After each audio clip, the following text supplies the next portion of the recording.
Hello guys. तो आज के वीडियो में आपको बताएंगे आप लोग एमएस एक्सेल के अंदर बिल कैसे बना सकते हैं। तो देखिए, सबसे पहले तो एक्सेल को ओपन कर लेते हैं। तो उसके लिए आपको आना है यहाँ पे स्टार्ट पे, और स्टार्ट पे आने के बाद आपको सर्च कर लेना है एक्सेल, EXCEL। यहाँ पे देखिए हमने सर्च कर लिया तो ये एक्सेल आ चुका है। आपको इस पर क्लिक कर देना है, ये एक्सेल ओपन हो जाएगा। तो एक्सेल में देखिए, अगर हमको यहाँ पे कोई भी बिल वगैरह बनाना है तो उसके लिए हमको यहाँ पे ऊपर ये सारे आपको कॉलम मिल जाते हैं। ये आपको कॉलम दिए हुए हैं।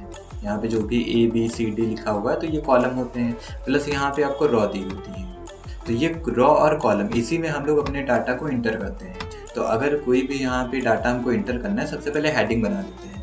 जैसे यहाँ पे हेडिंग हो जाती है आइटम के लिए, यहाँ पे हम लोग लिख लेते हैं क्वांटिटी, यहाँ पे हम लोग रेट लिख लेते हैं, उसके बाद वैल्यू, उसके बाद यहाँ पे हम लोग उस पर डिस्काउंट भी लगा देते हैं। तो यहाँ पे डिस्काउंट कर देते हैं 6% का। फिर नेक्स्ट यहाँ पे आपको लिखना है टोटल, और फिर हम लोगों को लिखना है ग्रैंड टोटल।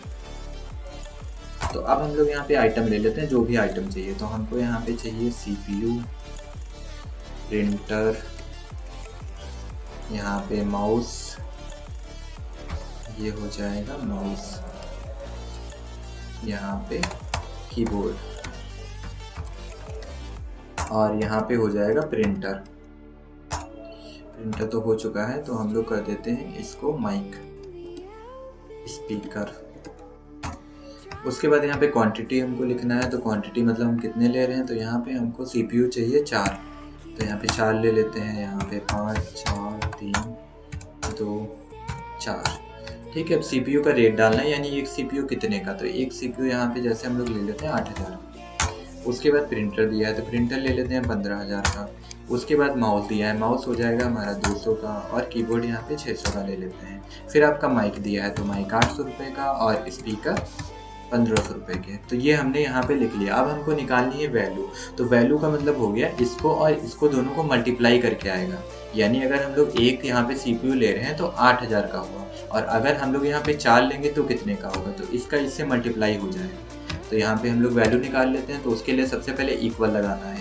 यहाँ पे आपको इक्वल लगाना है। फिर आपको ये वाला लेना है सेल। तो ये दिया हुआ है B में, तो यहाँ पे B, और ये किस नंबर पे 2 पे, तो यहाँ पे लिखेंगे B2।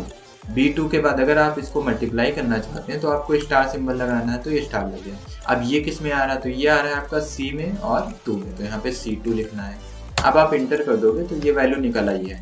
ऐसे अगर सबकी वैल्यू निकालनी है तो आप इसको नीचे ऐसे ड्रैग कर सकते हो। तो यहाँ पे क्लिक करके अगर ड्रैग कर देंगे तो ये सबकी वैल्यू निकल आई। अब यहाँ पे बताया जा रहा है जो आपकी वैल्यू निकली है उस पर 6% डिस्काउंट भी लगाना है। तो परसेंटेज निकालने के लिए सबसे पहले आपको इक्वल लिखना है, फिर यहाँ पे वैल्यू देखना है। तो वैल्यू ये दी हुई है D और 2 में, तो यहाँ पे D2 कर देना है। फिर आपको स्टार लगाना है जितने भी परसेंट। तो यहाँ पे हमको चाहिए 6%, तो यहाँ पे 6 हो गया। उसके बाद स्लैश लगा के यहाँ पे 100 कर देंगे। इसका मतलब हुआ D2 को हम यहाँ पे मल्टीप्लाई करेंगे 6 से और डिवाइड कर देंगे 100 से, तो ये निकल आएगा इसका 6%। अब इसको अगर हम लोग नीचे तक ड्रैग कर देंगे तो बाकी सबका भी इसी टाइप से निकल आएगा। अब हमको टोटल निकालना है, तो उसके लिए निकालना पड़ेगा, यहाँ पे लिखना है हमको। देखिए, जो डिस्काउंट होता है वो वैल्यू से माइनस होता है। तो ये वैल्यू हमारी दी हुई है D2। अब यहाँ पे माइनस लगाएंगे। उसके बाद ये दिया हुआ है E और 2, तो यहाँ पे E2 कर देते हैं। तो D2 यानी वैल्यू से ये डिस्काउंट माइनस हो जाएगा। उसके बाद यहाँ पे टोटल आ जाएगा।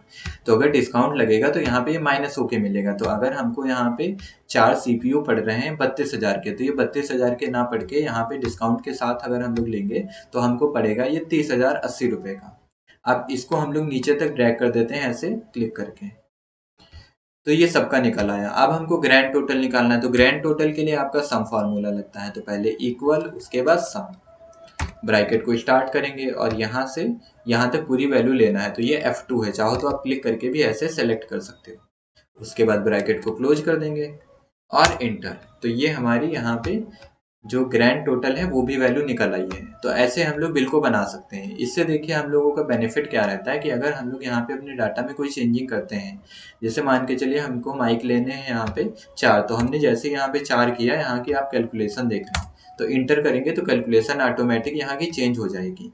अगर हम लोग यहाँ पे क्वांटिटी बढ़ा देते हैं या फिर यहाँ पे रेट चेंज कर देते हैं, CPU का कर देते हैं 9000, तो आगे की जो कैलकुलेशन होगी वो ऑटोमेटिक चेंज हो जाएगी। और अगर इस फॉर्मूले को हम लोग नीचे तक ड्रैग कर देते हैं तो इससे क्या होगा कि जब भी हम लोग कोई नई एंट्री चढ़ाएंगे तो उसकी जो कैलकुलेशन होगा वो यहाँ पे ऑटोमेटिक कर लेगा। तो आज की वीडियो में इतना ही, मिलते हैं नेक्स्ट वीडियो में एक और नए टॉपिक के साथ।